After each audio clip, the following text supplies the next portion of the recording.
This is the Good Neighbor Podcast, the place where local businesses and neighbors come together. Here's your host, Scott Howell. Hello, neighbors. Welcome to another edition of the Good Neighbor Podcast, brought to you by the Friends and Neighbors Group. My name is Scott Howell, and I'm your host. Joining me today is Adam Holland. He's an attorney here in Chattanooga. Adam, thank you for being our guest today on the Good Neighbor Podcast. It's my pleasure, Scott. I apologize. I failed to mention the name of your firm is Duncan, Holland, and Fleenor. Is that correct? That's correct. All right. We are happy to have you with us. And we've met today just to learn a little bit more about Adam and the firm that he practices law with. And so but before we jump into the business part, Adam, would you like to tell us a little about yourself and your family? Yes, sir. So, Scott, I'm from Red Bank. I grew up in Red Bank. I went to Red Bank High School. I went to UT Knoxville for college, and I stayed at UT for law school. I have two children. I'm married and have two children. We live on Signal Mountain currently. And I've been practicing law here in the Chattanooga area for about 15 years now. All right. Any specialty on the law part of it that you handle? Well, I'm a civil litigation attorney and trial lawyer. Okay. We're doing everything from obviously domestic relations, divorce, post-divorce. That work is a big part of my practice, but I also do small business litigation, real estate litigation, contract disputes. I represent individuals, professionals, and small business owners. I'm licensed in both Tennessee and Georgia. So the bulk of my practice obviously is Southeast Tennessee and Northwest Georgia. Okay. All right. Just kind of tell us about your business that we understand what you do. Kind of tell us how you help the general public with what you do. Well, I like to tell folks I'm the type of an attorney that most people need if they, run into a everyday type dispute. Obviously, but my approach to this is when folks come to see me, they're in a mess, there's a problem. And my approach is to get them out of that mess or resolve it or get them out of the problem as quickly and expeditiously as possible. Obviously, that may resolve in settlement talks, that may resolve at a mediation, or we may have to go and try the case. But every step of the way, I'm trying to help folks deal with very difficult situations, whether it be a divorce or a business partnership dispute or a dispute with a neighbor. I'm trying to help my clients resolve those problems as quickly as possible so they can go on with their lives. The type of work that I do, there's a lot of it that's high conflict, and I'm helping people in very difficult situations. And I'm there for them. I'm there to advise and guide them through that process. And be their advocate if need be. But I'm going to give you my opinion, my professional opinion on things, and I'm going to try to coach you through it. Now, of course, every case is different. Every person is different. But we're, again, ultimately, we're there to get you out of it as quickly and as expeditiously and cost effectively as we can. Okay. All right. Thank you for that information. Sure. Tell our listeners about your journey. How did you become to decide to be an attorney? Well, I've always thought about it. When I was in high school, folks told me, "Hey, Adam, you should be a lawyer." I tried to do mock trial in high school. I didn't make the team. That's kind of funny, but because I've tried hundreds of cases at this point in my career. But when I was at UT in undergrad, I took pre-law courses there, and I did some graduate level law coursework. Did very well. And decided, well, I'm not that good in math or science, so might as well go be a lawyer, I suppose. I like to read and write a lot, and I like to argue with people, so that's what led me down the path. I really enjoy trial work, although practically speaking, my clients aren't going to enjoy that, but I like trying cases if that's what we have to do. But yes. It's been a natural fit for me. I've been doing it for a while now. I like to think I've been successful with it. I've done a lot of different things, and I enjoy what I do. Obviously, we all have our good days and bad days, but it's hard work, and I work hard like all of us do, and I'm glad I'm doing it. think I'm making a difference in people's lives. I guess that's what the most important thing is. That's what counts. That's for Yeah. sure. You make it, if you every person you make a difference with, that's what counts. That's right. It's about any myths or misconceptions maybe that people hear about your product or service or industry, so to speak. Yeah, we talk about legal profession. People like to tell the lawyer jokes, and I suppose jokes are rooted in some smidge of reality. I don't know, but I can tell you, attorneys, we work hard for our clients, and we have our ethical duties to our clients, and we have to when we take on a case, we have to litigate it competently. We've got to put time on it. We got to respond to phone calls. Lawyers care about their clients, and this is a hard way to make a living, and to do it right. And it's time intensive, and so naturally that's expensive because we're billing either by the hour or lawyers bill by the job. I mean, you've got flat rate work, fee work. That's a lot of the stuff that I do. I really don't do a lot of personal injury. I'm more again on the fee side of things. But I don't know, misconceptions. There's a lot of lawyer jokes, but I can tell you, a good attorney, they're good to have. It's good to have a good attorney in your corner. I mean, Scott, it really is. If you're going through something and your whole life is kind of on the line. I mean, depending on the situation, it's good to have an advocate that cares about you, that listens to you, that calls you back. I mean, that's what I do. I call people back. They can call me on my cell phone. I'm there for them. And so I hope that the way I approach my cases, that can dispel the myths about lawyers that don't care about their clients and just want money.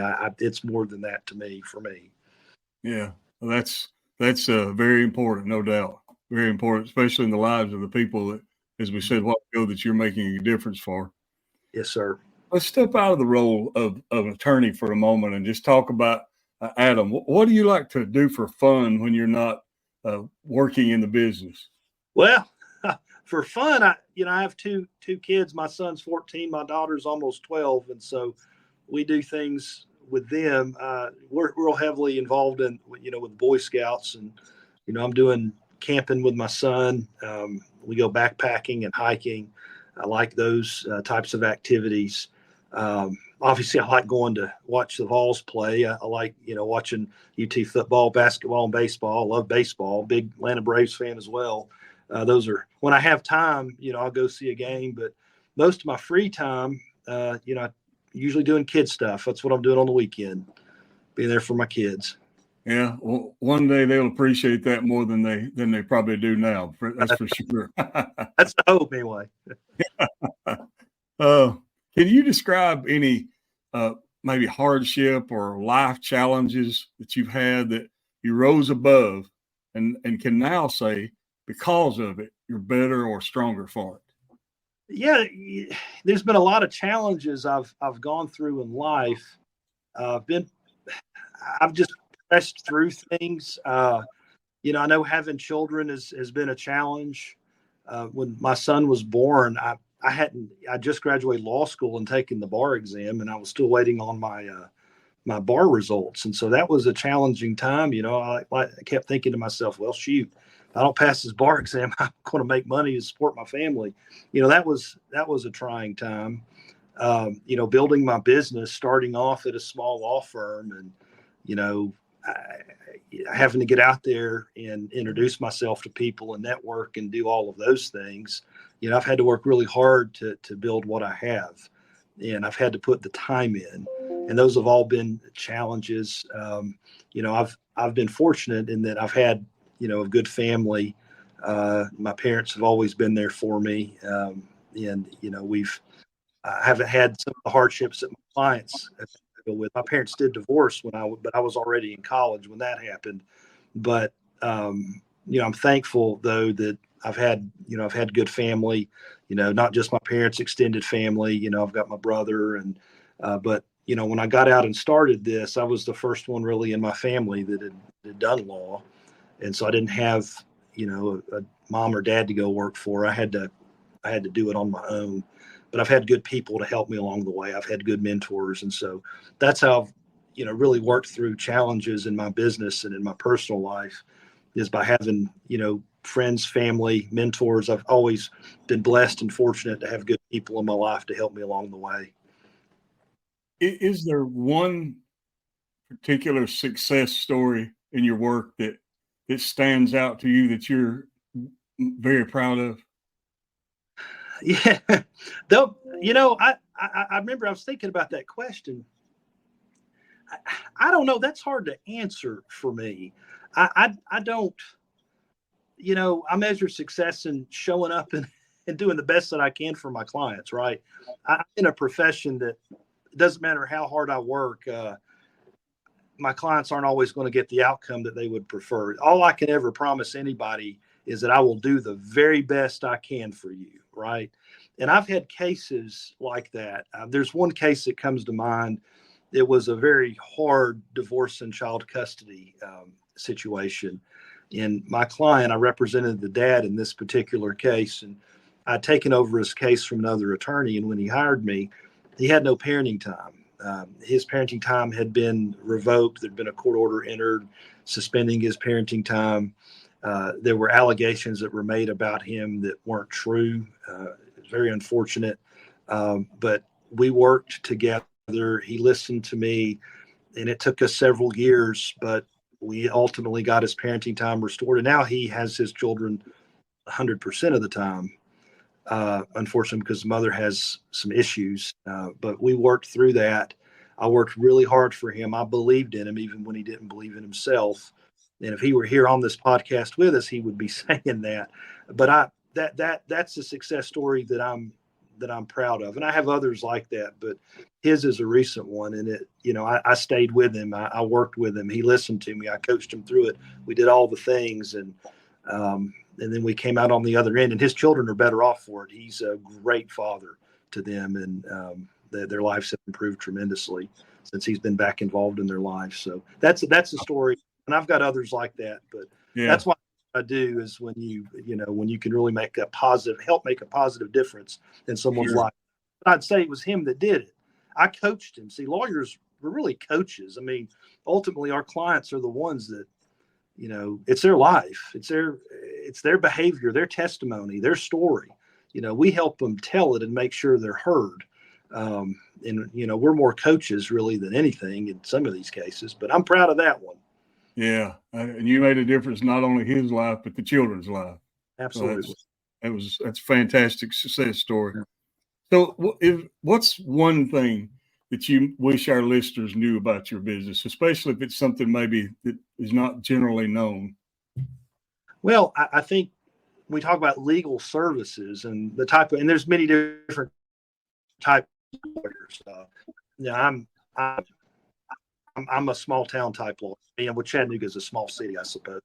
I'm representing, again, individuals, small to medium-sized business owners, working professionals. And folks may not always understand how much goes into running a law firm. Okay. I have an hourly rate, but that doesn't all go in my pocket. I've got staff overhead. We've got Westlaw, which is our legal research database we have to pay for. We have errors and omissions insurance, our legal malpractice insurance we have to carry, all kinds of stuff, office marketing. There's a lot that goes into running a law firm. And I also work, again, the type of legal work that I do, I have to bill every hour that I do and be accountable to the client, as I should, because, they're paying their good money for my services. And so we explain what we do in our billing. And I'm always responsive to the needs of my clients.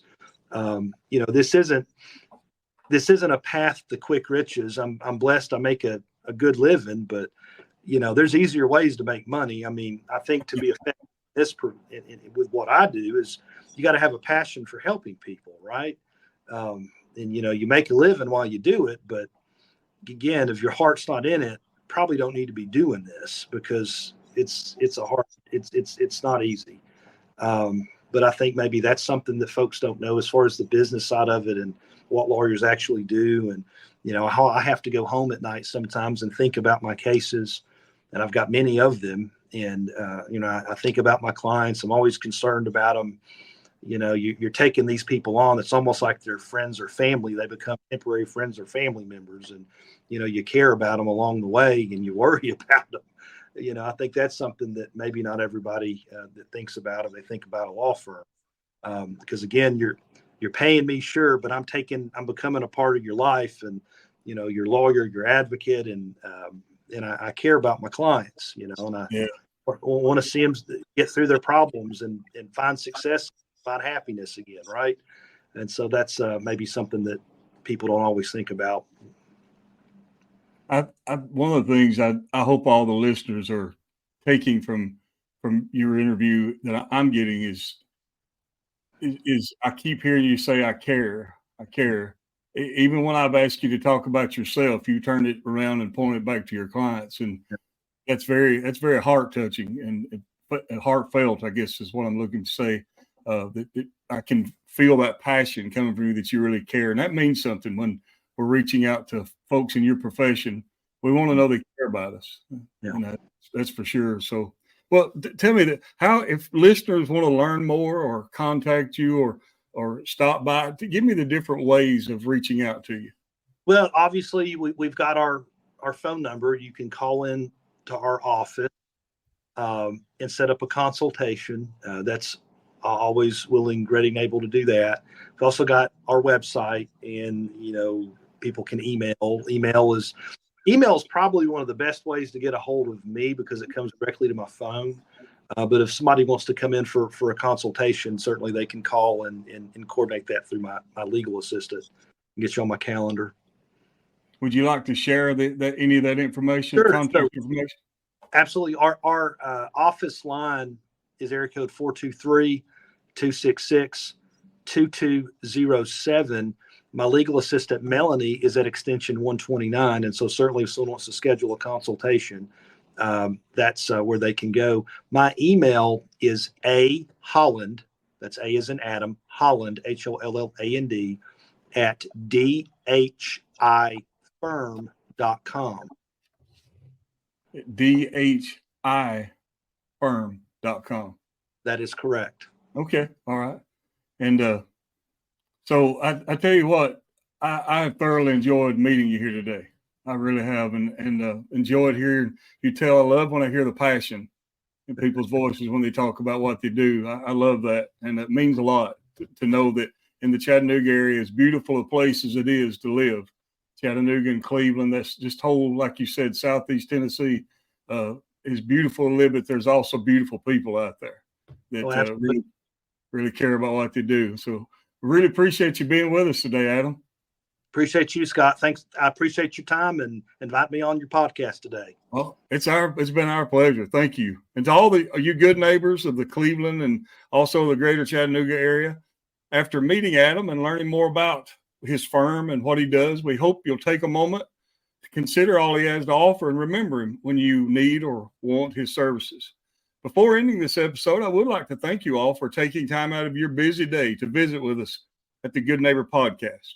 Always remember to support the locally owned and operated businesses of the greater Chattanooga area and also in Cleveland. This is Scott Howell with the Friends and Neighbors Group. Everyone go out and make this a remarkable day. Thank you for listening to the Good Neighbor Podcast. To nominate your favorite local businesses to be featured on the show, go to gnpcleveland.com. That's gnpcleveland.com or call 423-380-1984.